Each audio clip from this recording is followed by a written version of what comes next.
千里之行，始于足下。A journey of 1,000 miles begins beneath the feet. We now gather in the Tao to travel the journey together.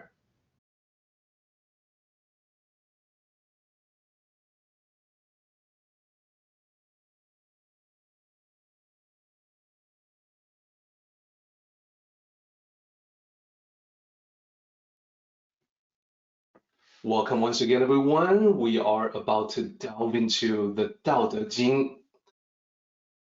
All right, so let's get right back into 37. Here's what 37 looks like. Previously, we did our sectional analysis. You may recall that with a chapter of 10 lines, we're able to divide it into 5 sets of 2. However, as I pointed out, in the bottom section, it's one continuous narrative. And you see that in terms of the repeating characters from the end of one subsection to the beginning of the next subsection. You see it between 4 and 5, you see it again in 6 and 7, and once again in 8 and 9. So this chapter has a unique structure associated with it, and we should talk about the bottom part as one big thing. Last time, we got into the beginning of that. We started talking about the first thing, which is important. As I mentioned, the Wu Wei concept also happens to be the name of this chapter. So you can tell it's one of those important concepts that Lao Tzu wanted to reiterate to make a special impression. Then we got into lines 3 and 4. So this is where we were last time. We talked about what happens when one is able to hold on to this principle of the Tao, this teaching of the Tao, that all things shall transform themselves. Now, I think we can understand from a rational perspective that what we do does not have a direct impact on everything else in existence. However, by transforming our thinking within, everything we see, what we do, our attitudes, our impressions, our feelings are all transformed. Therefore, it is as if everything falls into place for us automatically. But the magical effect of the Tao is that indeed it is as if you have some sort of magical attracting force. Good things begin to come to you. Good people come to you. Everything lines up. People become aligned with you. They come and help you. Therefore, it really is literally true that everything in your world seems to transform and come to your aid. So the most important thing last time, as I mentioned, was the Wu Wei concept. I was very happy to have the opportunity to get into Wu Wei as a key concept that we discussed last time. We talked about what it meant, what it did not mean, and the deeper layers of meaning. So part of that was the following slide that you saw. In order to understand Wu Wei, I also wanted to make sure everyone understood what was not Wu Wei. So on the left-hand side, you'll see a whole bunch of Mandarin expressions describing when people are out of that Wu Wei mindset, that mentality. The first one that we discussed was 我相, which means a egocentric perspective, focusing on the self. And whenever you are more mindful of your own advantages, disadvantages, your own reputation, how you are perceived by other people, it takes you away from Wu Wei. which is to act without attachment, without agenda, etc. So 我相 ego can take you out of the Wu Wei mindset. The second one that we talked about last time was 比较心. 3 characters, meaning the mindset of endlessly comparing yourself against other people. Now, as I mentioned before, this is oftentimes closely associated with ego. The ego wants to win at any cost, wants to see itself as being above others. In order to get that, people will do all kinds of stuff. Well, downgrade, belittle other people, bully other people to try to keep them down, just so that it can feel itself as being higher or better in comparison. So that's 比较心.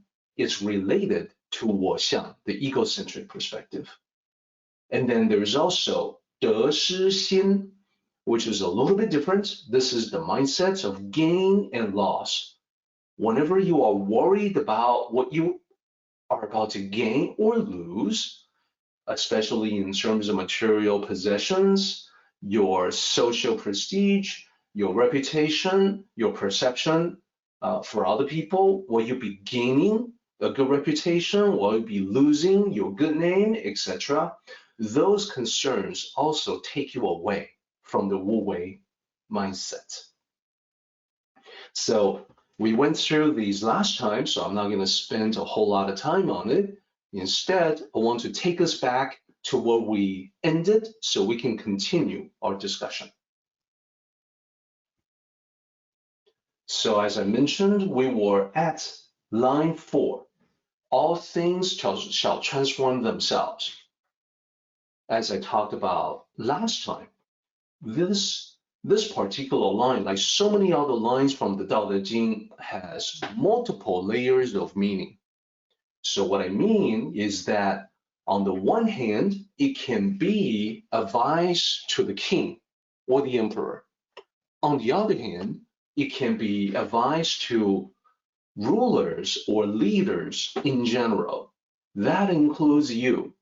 Whenever you play a leadership role in a group setting, needing to set directions for others, needing to point out the way for other people, or you are just ruling or managing your own life. You're the king, you're the emperor, or queen / empress. So the 2 layers of meaning primarily, ruler of a nation or kingdom or empire, and then the personal level of meaning, you as a ruler of your personal empire. So last time we went through the first layer of that. For the ancient ruler, all things transforming themselves meant all aspects of the kingdom would change themselves for the better. So the kingdom itself becomes more prosperous and more powerful than before. Now, when I say all aspects, I meant all aspects. That includes not just the people, not just the institutions of the kingdom or empire, but also the environment.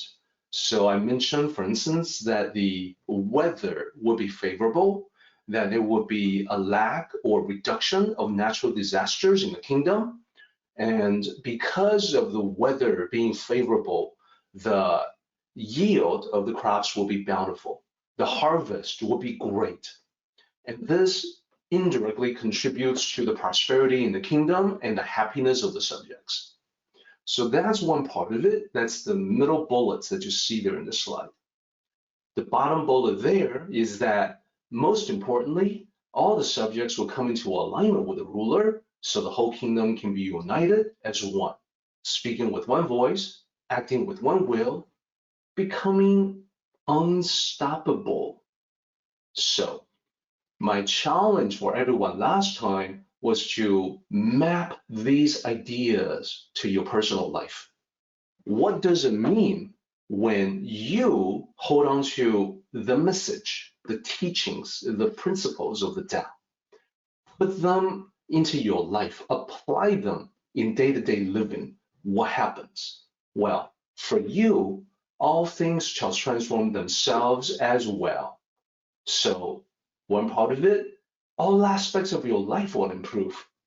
The other aspect, people come into alignment with you.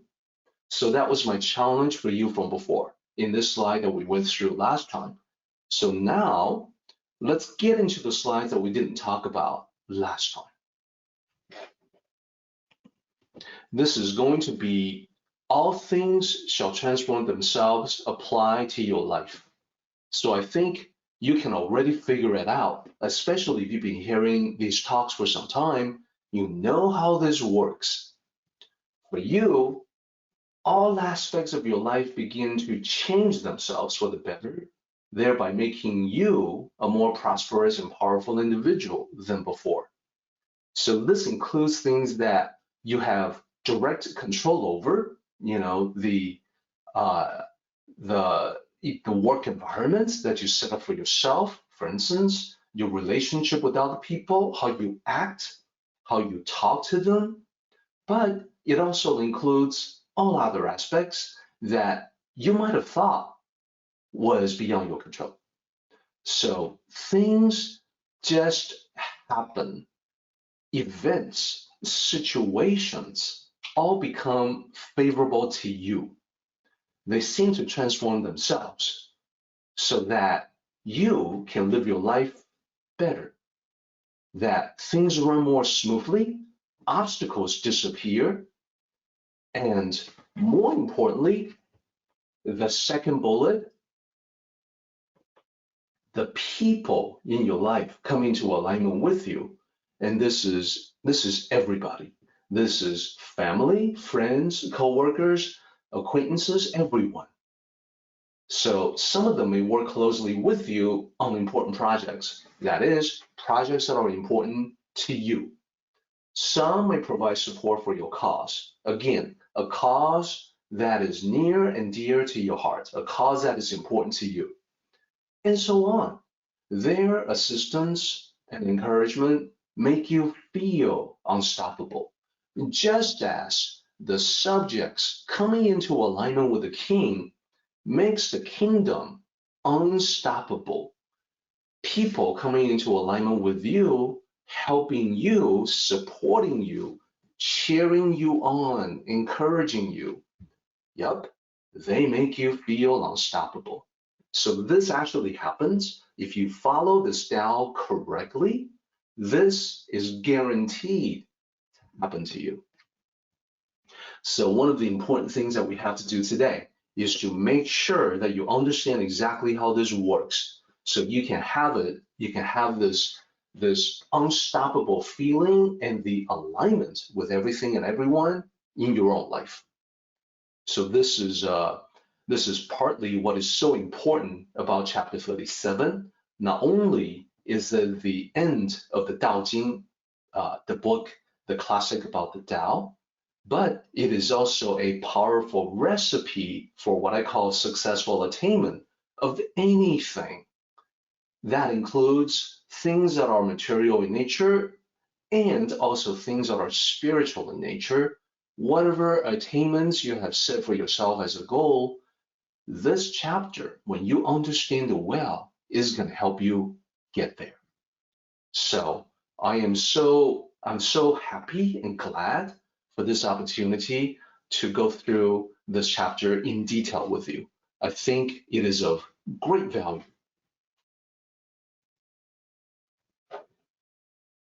All right, let's get into, now that we're past line 4, and what we did was that we applied line 4 to the level of a king, and then to the level of you as the king of your life.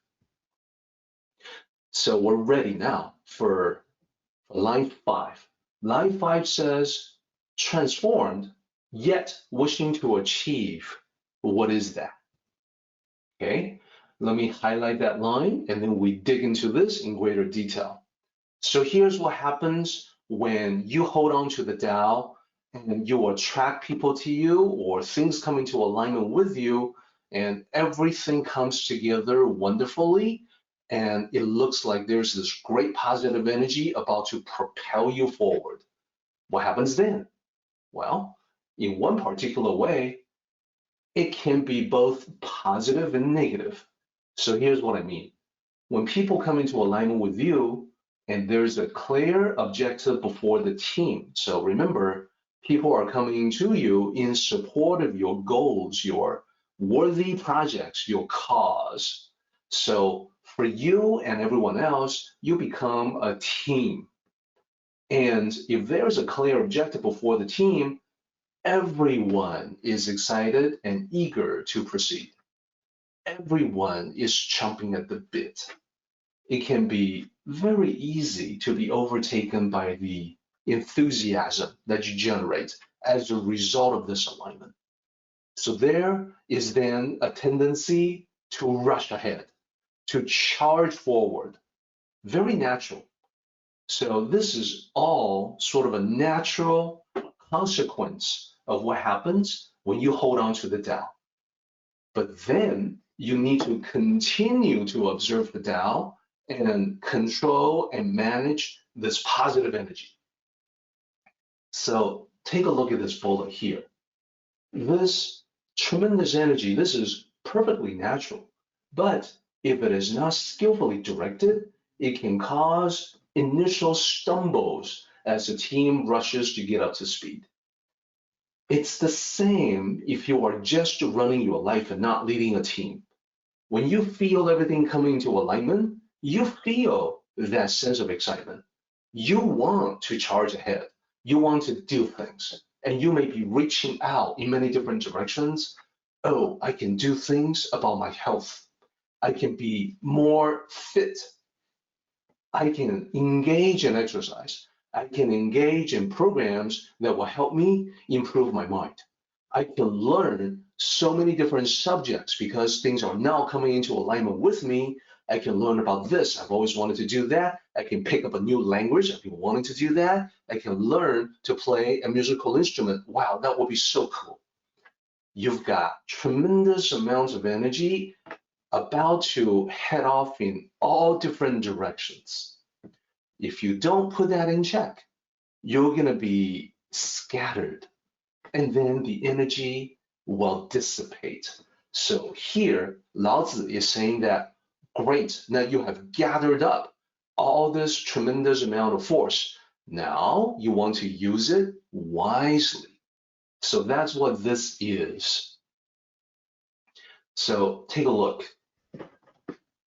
The wise leader, so this is in the team context. Let's just say you are leading a group of people, everyone is of the same mind. Everyone feels, so for instance, you want to do your part in sharing the message of the Tao. There are people coming into alignment with you and everyone is excited. Yeah, let's do this, let's do that. Let's go, go, go, go, go, right? Now you, the wise leader, will harness the energy for the good of the team. You will be acting as a brake, but not to dampen the enthusiasm, but to direct it where it is most constructive. You may, for instance, direct the energy to get quick wins. As the leader, as the planner, you can identify, for instance, the low-hanging fruits. And you may say, we're going to do X, Y, Z first. We're going to limit our perspective to just them. We'll get those out of the way. Okay, and then everyone's like, well, that's easy. Let's do more. And you'll be like, no, no, no. Let's keep our eyes on just these limited goals for now. Then we're going to get everything else after that. So when you get the quick wins, you can build confidence. You can gain experience. So this is how everybody works together, right? And you pave the way for a more difficult stretch down the road. As the lead, as the planner, the wisdom is to anticipate potential difficulties up ahead. So this is the direction that Lao Tzu is showing us that, yeah, it's great. Everything's coming together, but now we need to guide everything, channel everything. This tremendous force, don't let it go to waste, okay? So that's the main idea. Now, we're going to get into line 6. Line 6, especially important, it says, I shall restrain them with the simplicity of the nameless. So first, I'm going to pick out the key characters in line 6 to talk about what those are. Then we put it together, and you will see that it matches perfectly with everything that we're talking about here. Okay, so what I'm doing here is that I'm picking out 1, 2, 3, 4 characters for special emphasis. Let's talk about them one by one. First, let's talk about the very first character, wu. And so what I started to do is that I put the pinyin right next to it, so you can, for some of these key characters, you can see exactly how it's supposed to sound. And with pinyin, sometimes it can be misleading, and I will provide additional commentary for those that are interested. I will help you pronounce it correctly. So what is this? This is the ancient form of I. So nobody uses this anymore in modern everyday speech in Mandarin. So in modern times, a Mandarin speaker referring to himself or herself will say 我. So you can see 我, this character looks nothing like 无. So language continues to evolve in Chinese just as it is in English. So think about the fact that today, to reference you, we say you, the Y-O-U, but ancient English, we know, Old English, there's thou. So how did thou become you? Well, language continues to evolve. So let me also point out that this 无 here is different from this 无 here. Let's get into the second and third characters that I'm highlighting. So 无名, notice that these two are the same sound. 无 for I, 无名 for nameless. So literally, these two characters, the first 无 means no, or having none, or without, or not having any. And then the second character there, means name. So without name, literally. And I usually translate it as the nameless. The nameless is a synonym for the Tao, a synonymous reference to the Tao, because remember, the Tao doesn't really have a name. Tao is just the label of convenience. Therefore, whenever we say the nameless, we're referring to the Tao. It's a synonym. Okay, so let's continue on. We still have this thing, the last character here, that's also important. Pu. This pu is the principle of simplicity. Pu itself, this is composed of, in Mandarin characters, a lot of characters are composed of radicals, which means that you can divide up the character into the left-hand side, the right-hand side. Each side is a radical, and sometimes the radicals are above and below, up and down. In this case, it's left and right. The left radical, this half of the character that you see here for pu, that's wood. So characters that have wood on the left-hand side as a radical usually are referring to something that is related to wood. So I think that makes sense. In this case, pu is a plain piece of wood. A plain piece of wood that you can come across just walking around in the forest. A plain piece of wood somewhere on the forest floor that came to be there naturally. So pu, in the 1960s, when the Daodejing first became popular in the Western speaking parts of the world, pu was translated as the uncarved block.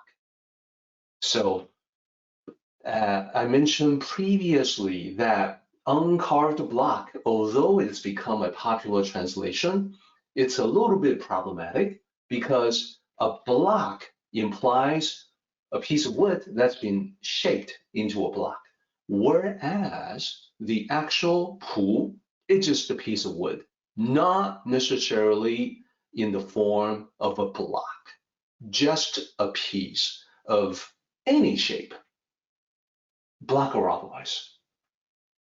So the perfectly natural, untouched by human beings nature of pu is what represents the Tao concept of plainness and simplicity, the most natural, the most original state.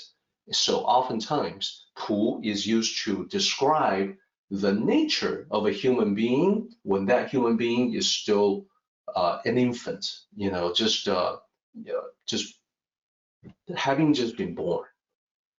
And a baby, it's easy for us to understand because when you think about, when you hold an infant, when you hold the baby in your arms, you can see the baby growing up in developing into an individual in all kinds of different directions.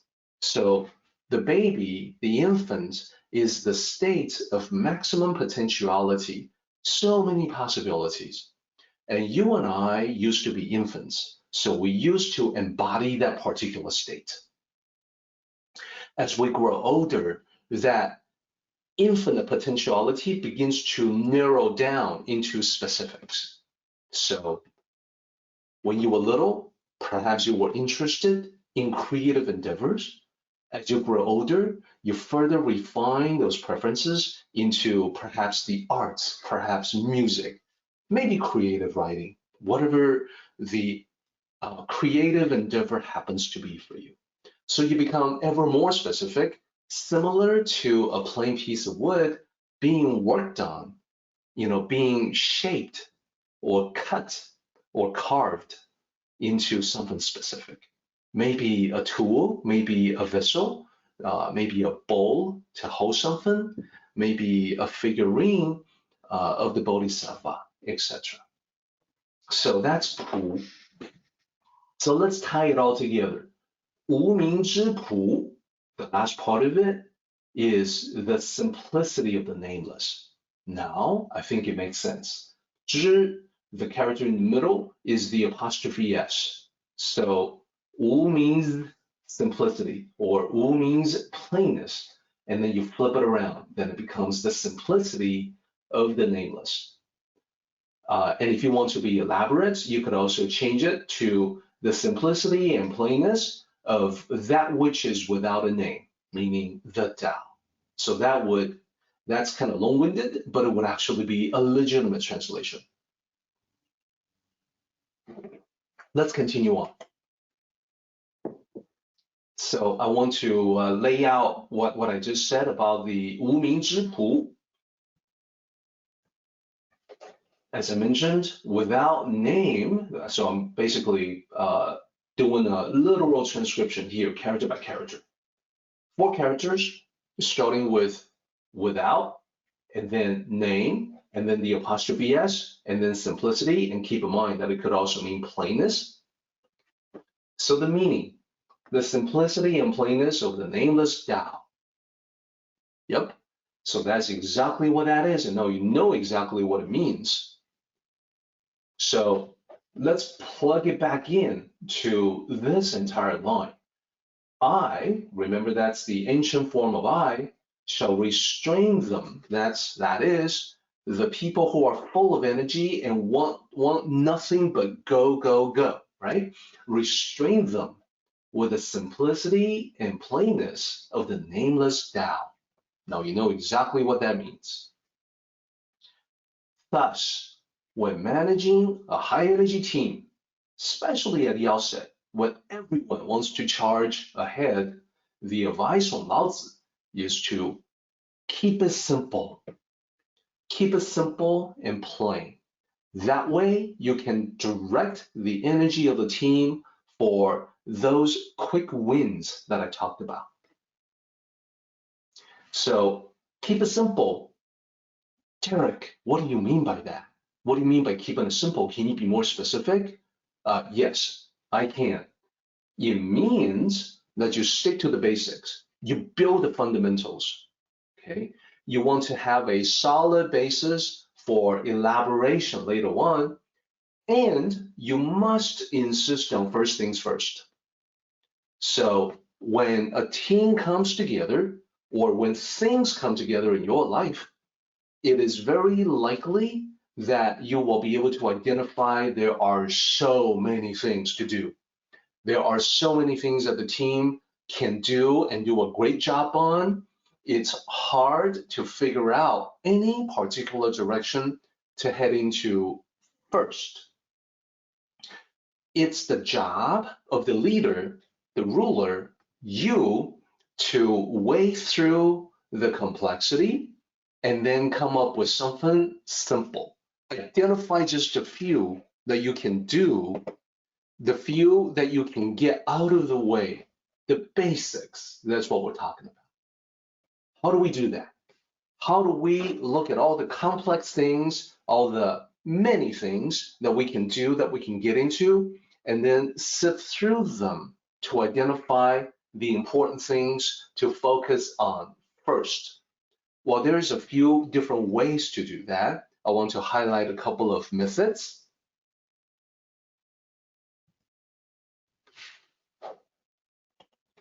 First, there's this thing called the Pareto principle. So it is oftentimes known as the 80-20 rule. So this is one way to whittle down complexity to focus on the truly important. The 80-20 rule basically says that for anything that you tackle, you're going to have to realize that the Pareto principle applies. Of all the things that you could possibly do, there's only about 20% of it that will yield most of the results. 20% of what you can do will yield 80% of your results. The other 80%, the parts that's identified in gray here, those are good things to do, no doubt about it, but they will yield 20% of the results. So these numbers are meant to be rough and not precise, but generally speaking, it is the principle of unequal distribution in the world. There's very few instances of true symmetry in the world. Most everything is asymmetrical or unequal. It may not be exactly 80-20 that you come across. It could be something like 85-15. It could be also something that doesn't add up exactly to 100%. So for instance, you could have something like a 90-20-20 situation where 20% of the things that you can do will yield 90% of the results. And the other stuff that you don't do, the 80%, will only yield 10% of the results. So just keep the unequal distribution in mind. So here's the bullet to state what I just said. Of all the things you can do at any one time, roughly 20% of them will yield roughly 80% of the results. That just means that there are certain things that are more important than anything else.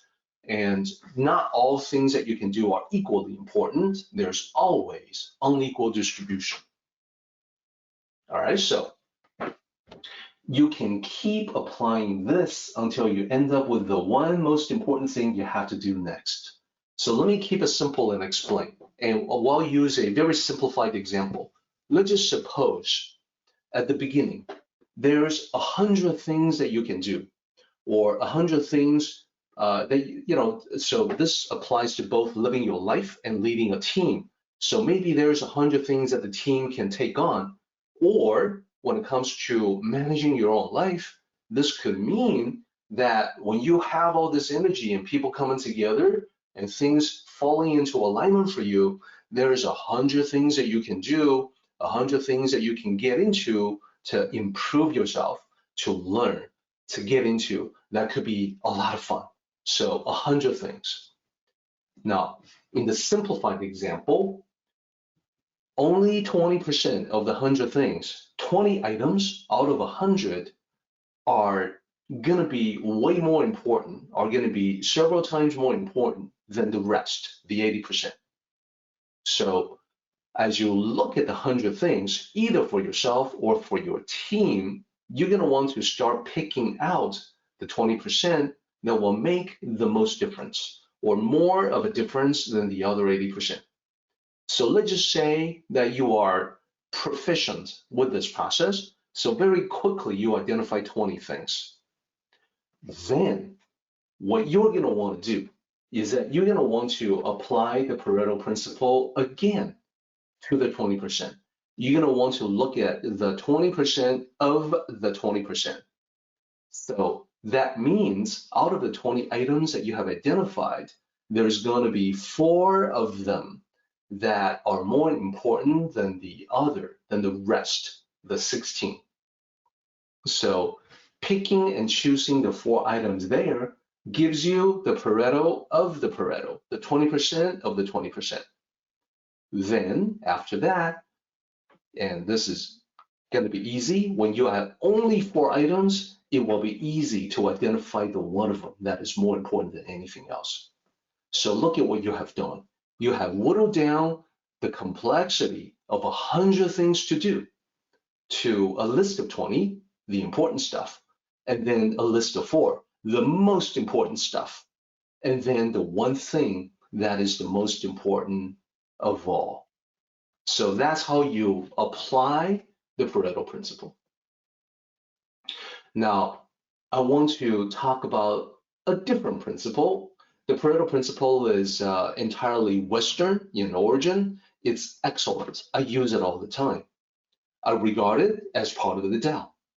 But there's also the Eastern perspective, the Tao principle, that is different than the Pareto principle. So what is it? Well, it's another way to accomplish the same thing. In this other way, I want you to recall a sequence that we have looked at before from Daodejing, chapter 42. So the sequence specifically is this. Tao produces 1, 1 produces 2, 2 produce 3, 3 produce myriad things. This is from the beginning of chapter 42 of the Daodejing. What is it about? It's about how the Tao, the void, is coming in to be differentiated from nothingness into oneness. That's the first line. Then the oneness is polarized into 2 complementary dualities. That's the yin and yang symbol that you see right now. The 2 produce 3. That's the interaction of the 2. Yin and yang get into each other's territory. Then, as the interactions continue, everything else follows. Okay, so this is how reality and existence work. So when you face many choices, the realization that I want for everybody is that you are at the state of the myriad things. And what I want you to do is to work the sequence backwards. So from the myriad things, you want to reduce down to the 3. The 3 would be the yin and yang, the 2 primary factors, plus their interactions. Then from the 3, you subtract the interactions of the yin and yang, the 2 primary factors, you go from 3 to the 2. Then from the 2, you meld them into the 1. So this is another way to accomplish the same objective. So here's the bullet to describe that. Identify the 3 factors among them that produce the rest, the yin and yang and the interactions. Then go back to the two, and finally go back to the one. So this is another very useful way to think about complexity. And now we have covered both the Western technique, the Pareto principle, and the Tao principle, the Eastern technique. Whichever one you do is completely up to you. There's nothing to stop you from using both.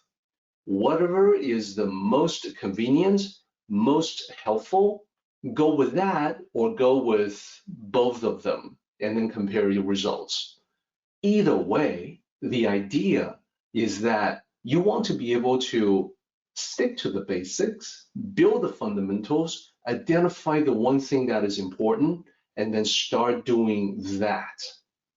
Once you have done that, in the Pareto context, you can also then move on to the list of the most important 4.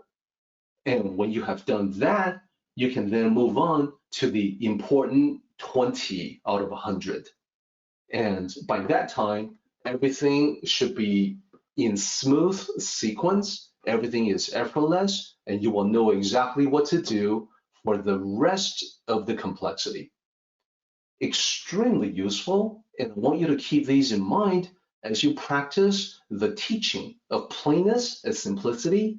When you need to streamline and simplify anything, do the Pareto principle or the Tao principle or both.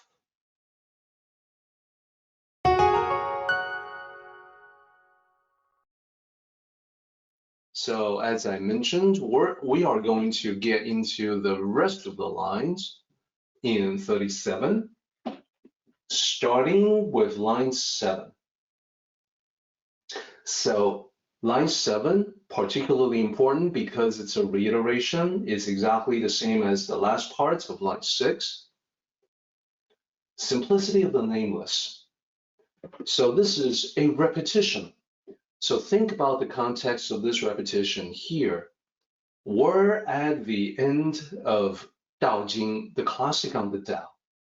And there's a repetition here, which is a rare occurrence throughout the entire Daodejing. So this is an indication that this particular phrase, the simplicity of the nameless, is important.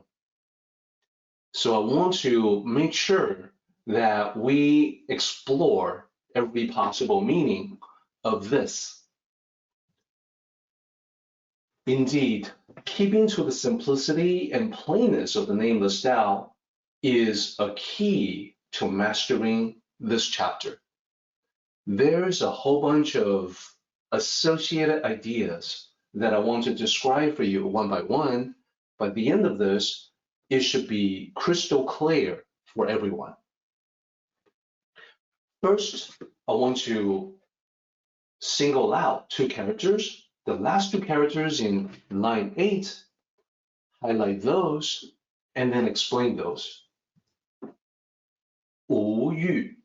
So the first character there, 无, well, you can see it's exactly the same as the first character here in 无名之朴. And when we talked about this before, we said that literally this is without name. So it's the same meaning here. It's also without. And yu, the second character there, means desire. Without desire.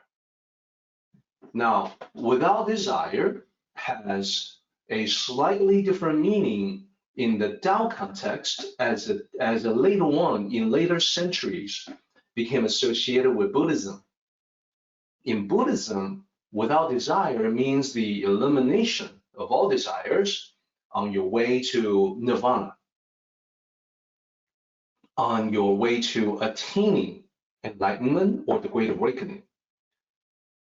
The without desire here in the Tao context isn't exactly that, and it's easier to understand that it's not the same thing when you recall to mind that Tao concepts were in ancient China for thousands of years before Buddhism made its way in from India to China.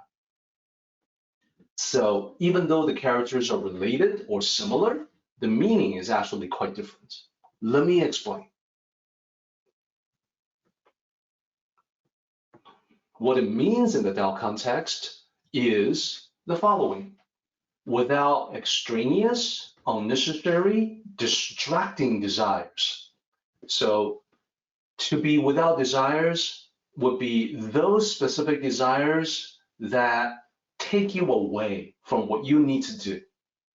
So extraneous, unnecessary, distracting desires tend to dissipate the forward momentum of the team or the forward momentum of you making progress in your life.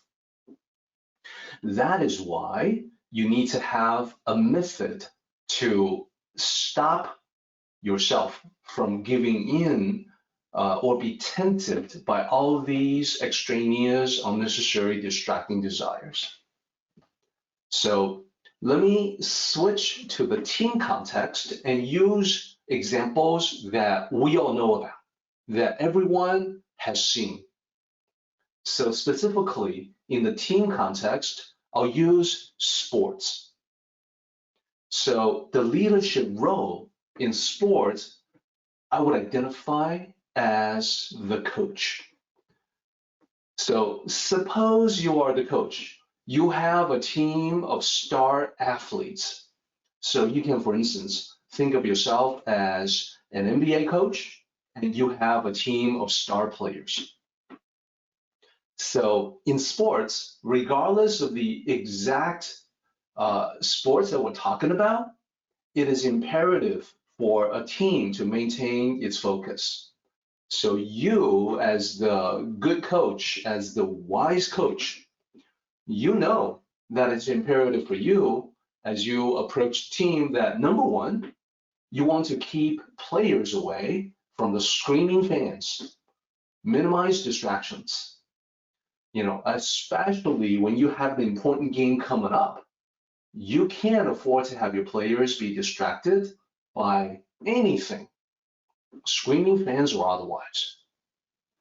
So the screaming fans in this context would represent the extraneous, unnecessary, and distracting desires.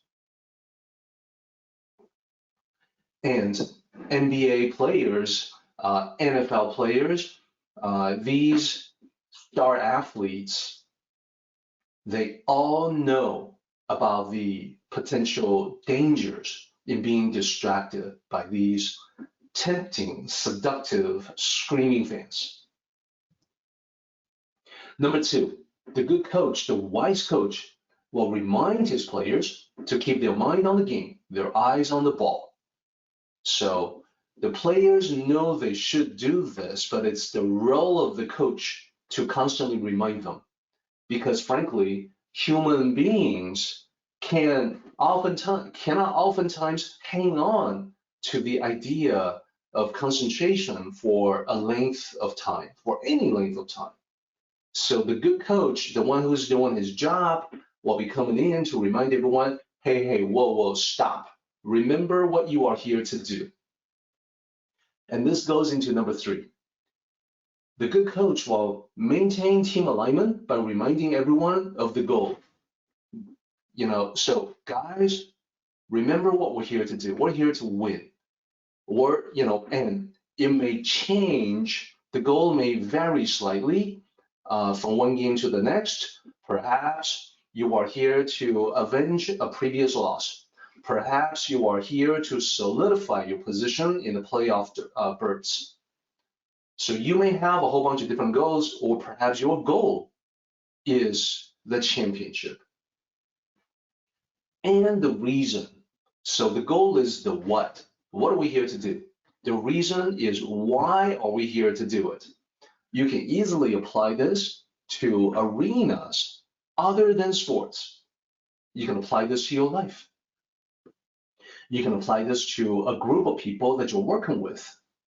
You want to remind them to keep their eyes on the ball. That is, keep the mind on the prize. What are we here to do and why? So this is the full context of without desires, 无欲.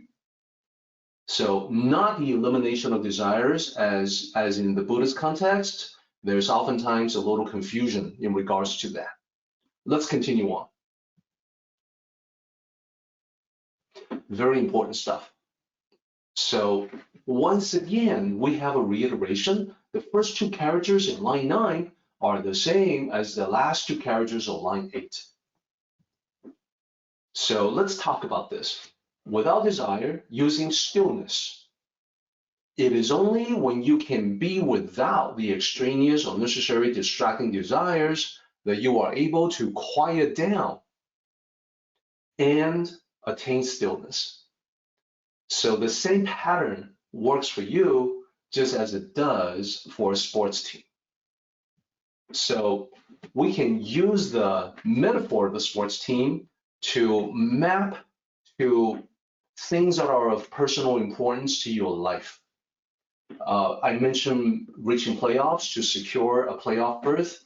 Well, reaching playoffs can be seen in your life as attaining a level of personal excellence. It's what you want to do for yourself. So in doing this, you always want to maintain a balance that there can be a goal, but there should not be an obsession or attachment. The reason being, when you have a goal and it goes beyond just the goal and you are obsessed and attached to it, you could actually do more harm to your objective of attaining that goal. You could trip over yourself. You could become too eager. That's the destructive effect of attachment. So balance is required when you talk about things like, hey, I have a goal of reaching the playoffs or attaining a particular level of personal excellence. It's where I am going in my journey, but I want to be careful not to become attached or obsessed with that particular destination. Now, there's another metaphor that we can draw from that, from the sports team metaphor, championship. So I would identify championship as attaining a particular goal you have set for yourself. So attaining a level of personal excellence, reaching playoffs, that's great. But what is that for? Well, it may contribute to a particular goal that you have set for yourself.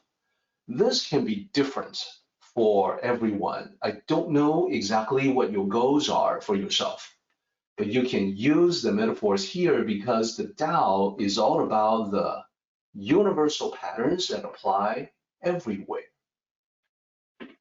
So let's come back to line 9, without desire, using stillness. So here's how we can use the team, the sports team, as a way to understand how we are, what we do in our personal lives. A team performs at its best when it is free of distractions. I think everyone can agree to that. Similarly, you are also at your best when you manage your desires, that is, do without all the distractions, do without all the desires that are unnecessary or extraneous. You manage your desires, quiet your mind, and focus on what you really want out of life. That is what we would all like for ourselves. It's one of the major reasons why we study the Tao, because I know that I can do this life thing better than what I have been doing in the past. How do I do that? Ancient sages, please help me out. Point me in the right direction. And the ancient sages say, well, here's what you got to do. You have to think deeply about this. You have to stop what you're doing. You have to quiet down. You have to manage your desires. You have to attain stillness so that you can have the deep thoughts that will give you the direction where you need to go. So that's the whole idea behind the second half. You're going to see me reiterate this in different ways. So as you have seen, we've touched on the concept of plainness and simplicity. I think everyone remembers that we talked about pu, the plain wood, the piece of plain wood representing plainness and simplicity. When we apply pu to life, the plainness and simplicity represent our personal quest to simplify and streamline. So, question, why is pu so important? Not just in this chapter, but elsewhere. In the other chapters of the Daodejing, it's identified as a major principle of the Tao. Why is that? So here's the question. So I can answer this question with a simple graphic and a Russian proverb. There's an old Russian proverb that says, if you chase two rabbits, like so, you will not catch either one. So let's think about that for just a moment. If you chase two rabbits, you will not catch either one. What do you have to do? You have to decide on the one thing, the one goal, the one objective. Okay, so I love this graphic. So now think about what happens in the modern world. Chasing two rabbits shows up in so many of the things we do and so many of the things that we observe. Let me give you one example. In our modern world, chasing two rabbits can manifest as someone looking at the phone or laptop or computer screen while talking to another person.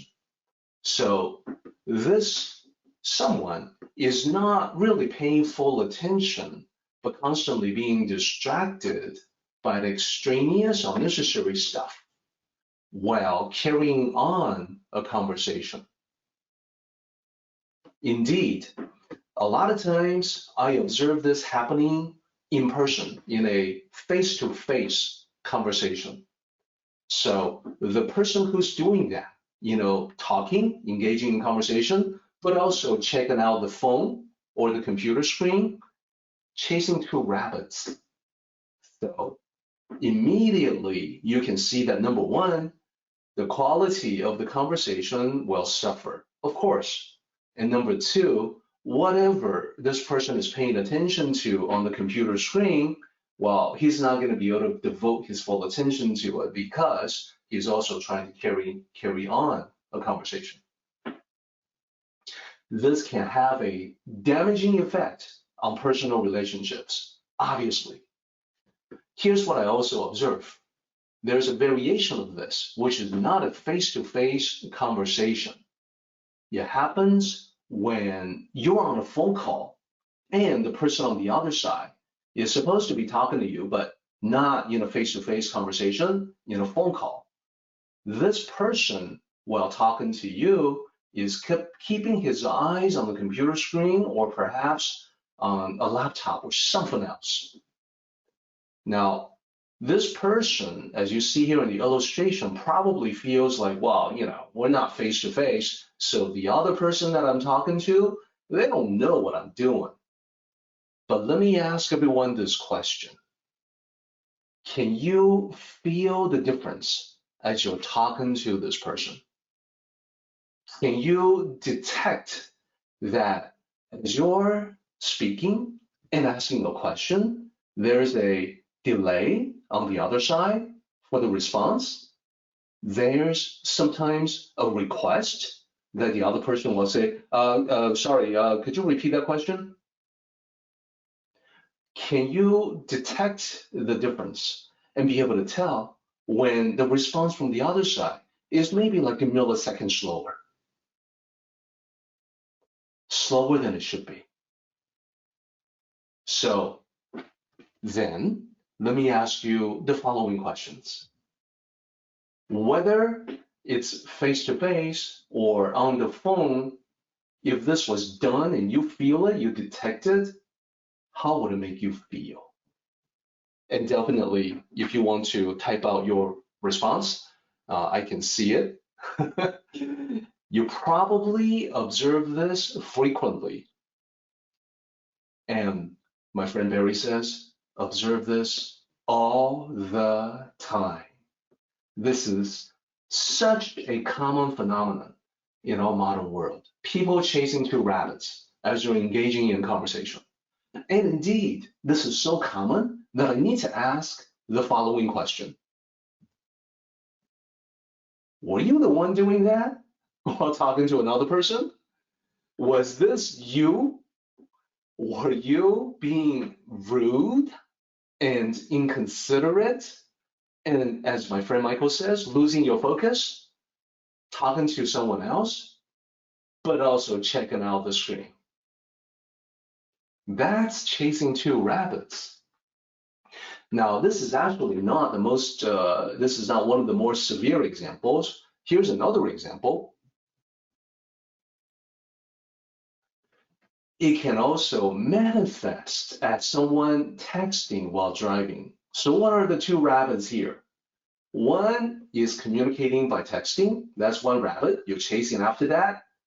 The other is keeping your attention on the road while you are driving. Right? Chasing two rabbits. Here's my graphic for that. No, Mom, I'm not texting and driving. Whoa. And this particular picture, I like the hand reaching out of the crashed burning vehicle for the phone. Should be a sobering thought. So this right here, as everyone can see, this is not in accordance with the Tao. You get the idea now that the Tao is about concentration and focus, about doing one thing at a time and not try to multitask, not try to take on many things at once.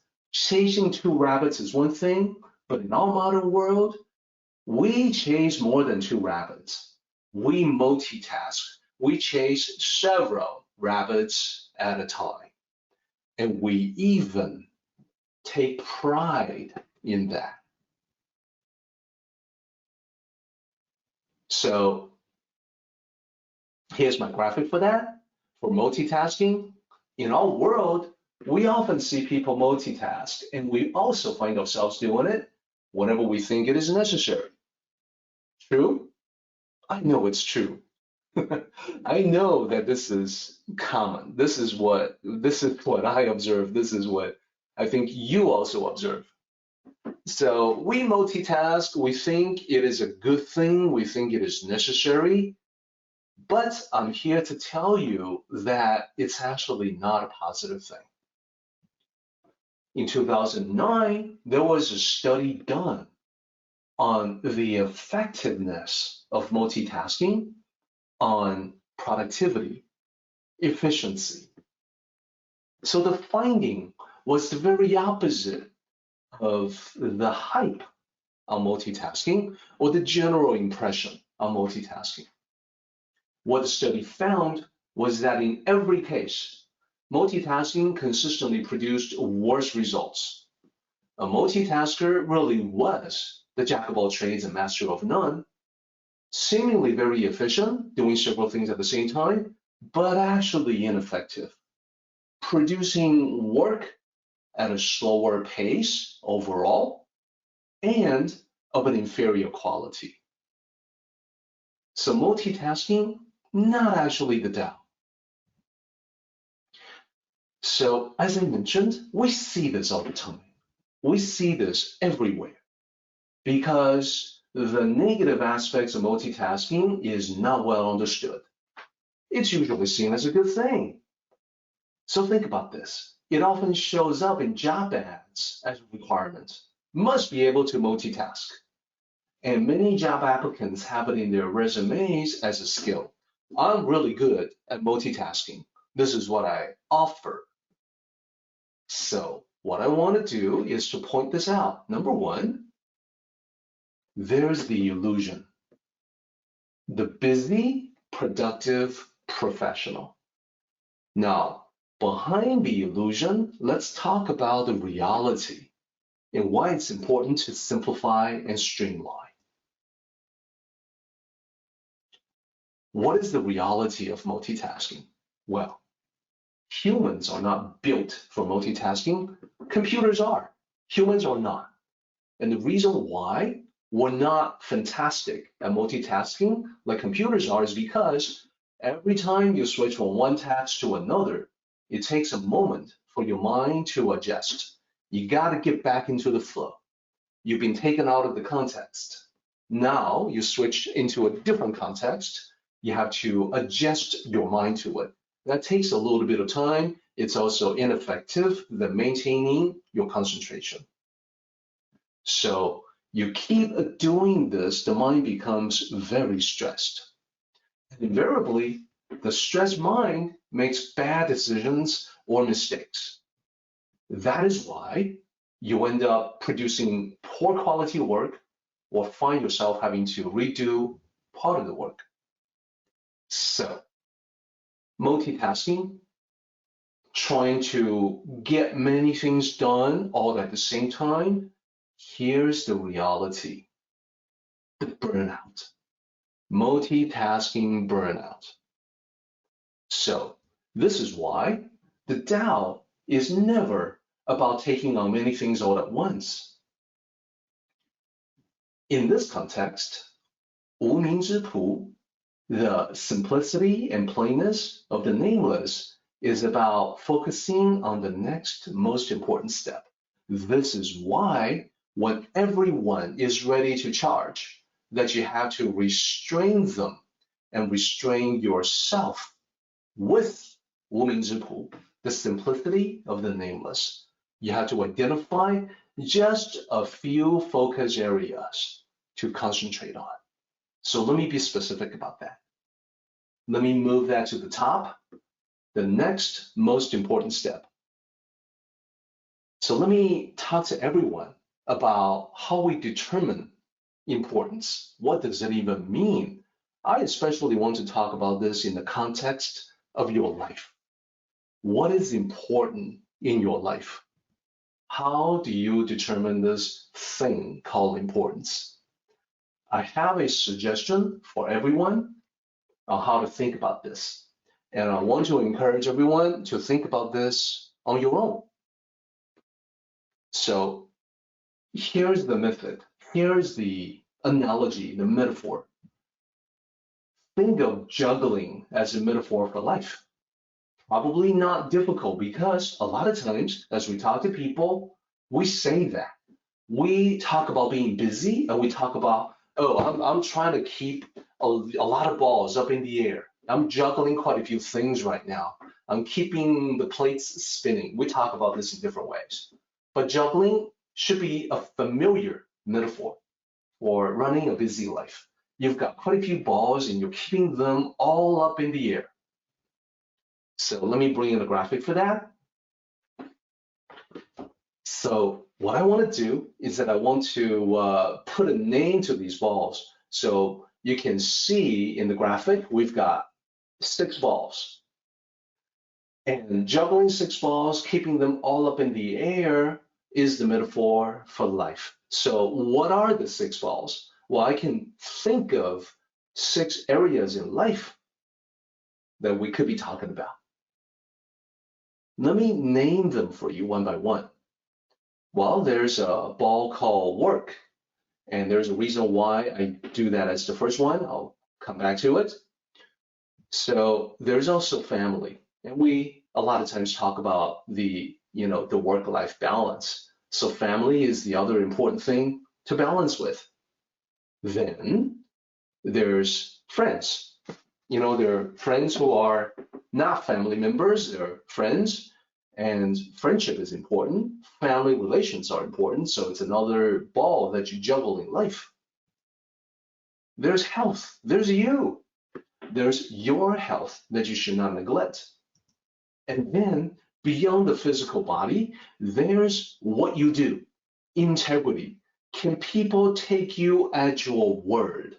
Can people trust you? What is your reputation? Is your word good? Integrity, and you can also say honor. Then, lastly, because after all, we're talking about the Tao, there's your spiritual practice, your spirituality. There's improvements on how you approach life, how you think about life. So all of these balls you are juggling and keeping up in the air. One day, you have an epiphany. You have a revelation. You have a moment of enlightened insight. You realize that all this time, you working so hard to keep all these balls up in the air. These balls are actually not all made of the same material. You begin to realize one truth. Work is made of rubber. If you drop it, it will bounce. What does that mean? Well, in our careers, we've all transitioned from one position to another. There's been moments when we worked one particular job, and then there were moments when we were out of work, unemployed, only to see the ball bounce and we come back up into another work, another job, other employment. So work is something that can bounce. Sometimes you drop it, it bounces right back up, you catch it again, you become employed again. What about the other balls? Let me ask everyone, are the other balls made of rubber? Well, here's what I want to point out. The other balls are made of glass, different kinds of glass. If you drop one of them, it won't bounce like a rubber ball. It may crack or even shatter. So think about this. What happens when you breach your integrity? What happens when you give a promise or guarantee and you have to go back on it? You've dropped the ball called integrity. You've compromised the trust that people have in you. Perhaps in your case, the integrity is a solid ball of glass. So when you drop it, it cracks, but it doesn't break. You get the chance to pick it up and rebuild your integrity, but you know you've caused some damage. That crack is always going to be there. What about health? Also made of glass. What if you focus so much on everything else, you are not keeping the ball called health up in the air, so you drop it? It could be that because you are so busy, you are not watching your health, you are not paying attention to what you consume, and there is a lot of, for instance, saturated fat in your consumption, so that you begin to gain weight, and then your weight becomes very unhealthy. It's driving up your blood pressure. It's making you at high risk for a heart attack. And one day, indeed, a stroke or heart attack occurs. What's going on? Well, you've dropped the health ball and perhaps it shatters. So this goes on and applies to the other balls as well. But the main point is that work, the rubber ball, is actually not as critical as some of the other ones, even though many people treat it as being more critical than health by their actions, by their behavior, more critical than friends or family. They will even sacrifice their integrity, their honor for furthering work, furthering career, a better, higher position. They may even compromise their spiritual practice. We see this all the time. People will say, well, I'm busy with my career now. I don't really have any time for the Tao. I will come back to the Tao when I am not so busy. They're dropping the spirituality ball. Okay, so another way to ask the same question is to contemplate this. When you approach the end of your life journey, what will you be glad or sad about in reflection? Is it work-related, family-related, friends, health, integrity, spirituality? Will you feel regretful or sad about not making as much money as you should? Or are you going to be sad and regretful about not spending enough time with family, friends, and your own spiritual practice?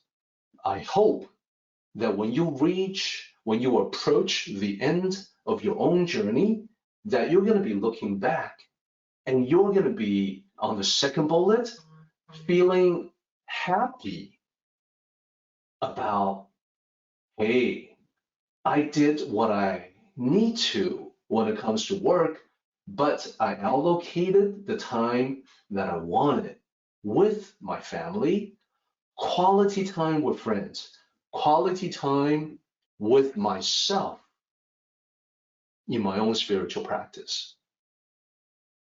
So I want to ask everyone to take what you can use here.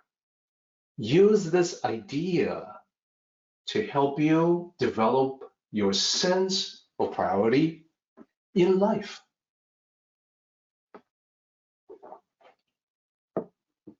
So, multitasking, the dangers of that, the juggling act. So this is, when you look at the world, when you look at life from a Tao perspective, I think you can oftentimes find that you reach a different conclusion than the other people that you know that don't study the Tao. Okay, so let's continue. We have just a little bit more to go. Remember, this is a chapter of 10 lines, so we're actually approaching the end.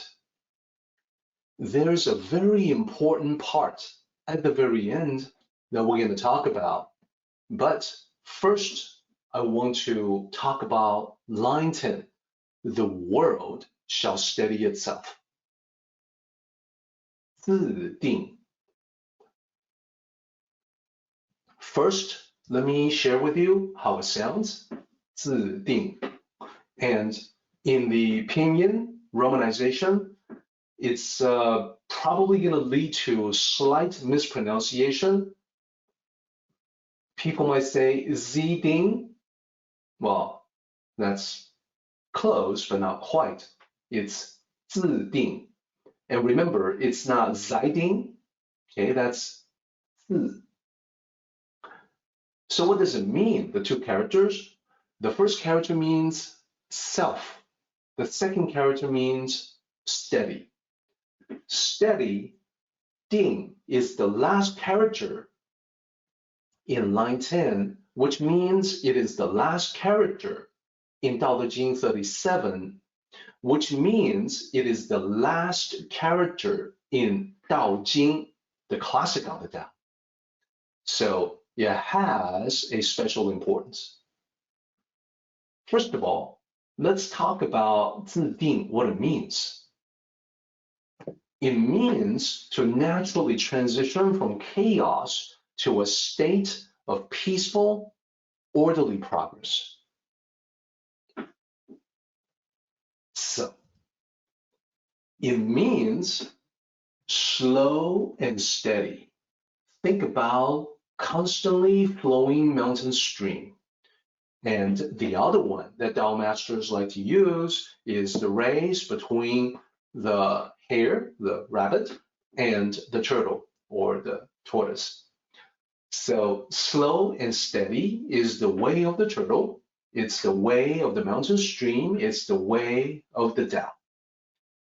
So in keeping with the Tao in life, what we observe throughout everyone's lives is that it's always the slow and steady that wins the race in the long run. So here's the bottom line.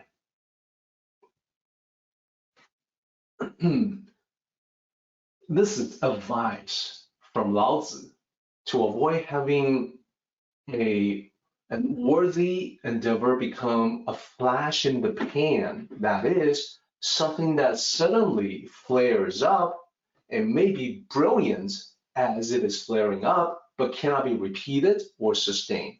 Unsustainable.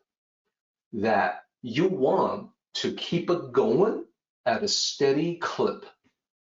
So there's an expression associated with this. In Mandarin, 3分钟热度. Let me break it down for you. 3分钟, san means 3, 分钟 means minutes, 热度, the heat.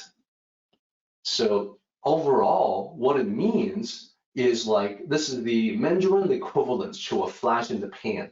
It means a tremendous amount of heat that lasts 3 minutes.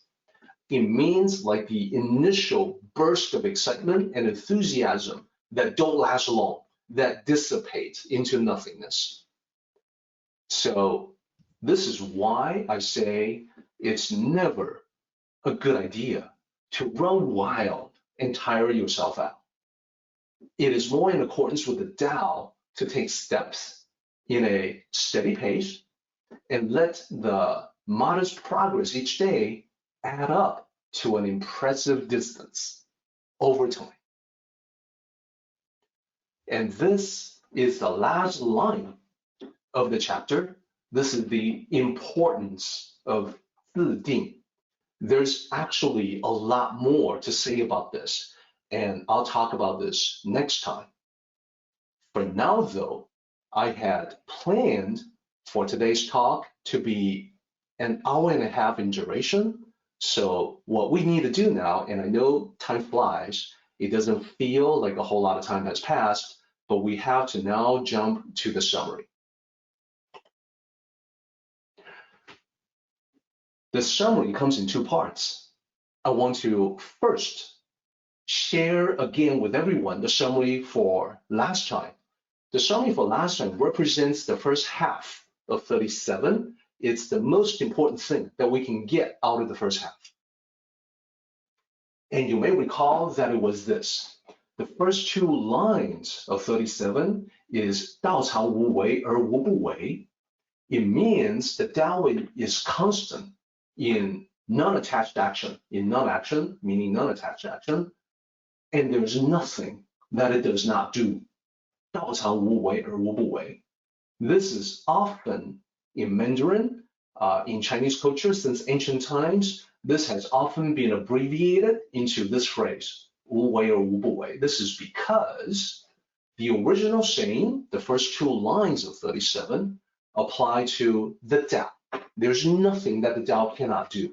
But remember, you have the Tao within your mind, within your heart, within your entire being. It's at the core of you.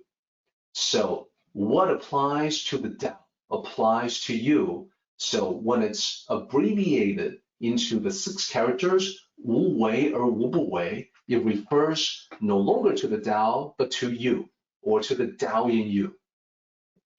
It means 无为而无不为 means act without attachments, and there will be nothing you cannot do. So this is the first principle discussed in 37 about how you can attain whatever you want, whatever goal you have set for yourself. There will be nothing you cannot do. The secret to that is to act without attachments. So last time, I suggested 3 ways to apply that. The first one is to begin with observation, to observe from a detached perspective. So the idea is that most of the time, there may not be anything that you need to do. If there is, if it is necessary to act, by observation, you will know the minimal actions to take for the best results. Number 2, do the right things and do things right. Don't worry about what other people will think. The Tao will take care of those details for you. And then lastly, number 3, remember Yoda. Do or do not. There is no try.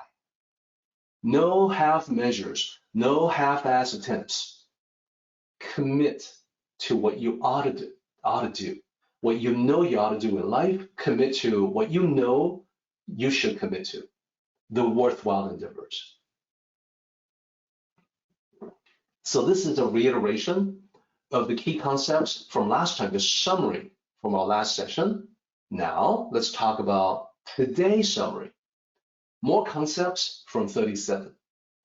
This is it. The simplicity and plainness of the nameless. 无名之朴. The simplicity of the nameless Tao.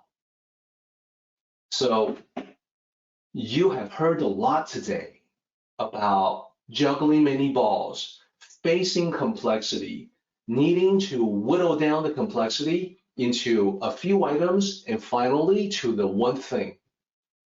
This is to help you deal with the extraneous, unnecessary, distracting desires, to focus on what you know you ought to do. So just like last time, I offer 3 specific ways to help you attain that focus. Number 1, create a setting free of distractions where you can more easily bring out your best, most capable and effective self. This could be to clear a space. So a space that is free of distractions where you can focus and concentrate. This could be rearranging an existing workspace so you can be at your best. Overall and in general, I recommend discarding that which you no longer need. Simplify, streamline. Number 2, use the technique you prefer to reduce complexity and zero in on the one thing. By technique, I'm talking about the Pareto principle, but also the Tao principle. Whatever you prefer, use both. Focusing on the one thing refers to that which makes everything else easier or even unnecessary. When you get good at this, you will find that there's always the one thing. I have never failed to identify the one thing that makes everything else easier or unnecessary. Number 3, use meditative methods to quiet your internal chatter and fuse your scattered thoughts into one pure, concentrated, powerful intention. So sitting meditation, transcendental meditation are good ways to help you do this. Quiet time alone in solitary consideration of your life, reflection of your life, is another good way to do it. Finally, if you've been initiated into the Yiguan Dao tradition, you can very easily use the 3 treasures of Yiguan Dao to help you fuse your scattered thoughts into one pure, concentrated, powerful intention, which you can then use as a devastating tool to attain that which you have set for yourself. Our meeting has come to an end, but the journey continues on. Let us travel safely. Until next time, may the Tao fill you with peace and happiness.